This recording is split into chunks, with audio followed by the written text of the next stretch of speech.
des gens qui disent ces gens sont des cafards, il faudrait les écraser, les exterminer. Ça a été dit sur TF1 par une journaliste, je ne vais même pas vouloir lui faire de la pub. Il y a d'autres journalistes très connus, très appréciés entre guillemets par la complosphère, comme Pascal Praud pour le citer, qui explique qu'en fait si lui était juge ou si lui faisait la loi, il ne se contenterait pas de condamner à une amende les personnes incriminées, il prendrait absolument tout ce qu'ils possèdent. C'est-à-dire qu'il les ruinerait, et ensuite je ne sais pas quoi, peut-être qu'il proposerait de les empaler, ou de les cuire, ou de les donner à manger, ou peut-être même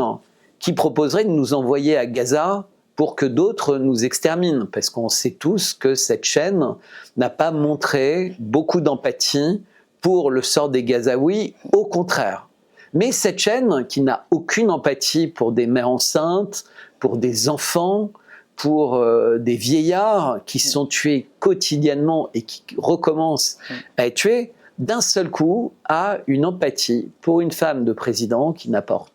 aucun certificat des UMJ, qui ne démontre aucun lien de cause à effet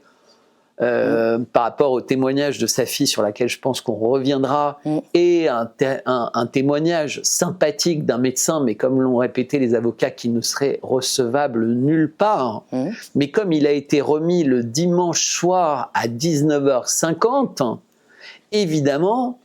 les avocats n'ont eu absolument le temps de rien faire pour obtenir que ce certificat ne soit pas considéré comme valable, puisque c'était manifestement ce qui s'appelle en général un certificat de complaisance. C'est d'ailleurs un médecin qui dit « je crois que, on dirait que, il y a des machins, etc. etc. » Bref, il ne dit rien, mais il faut croire qu'il dit tout.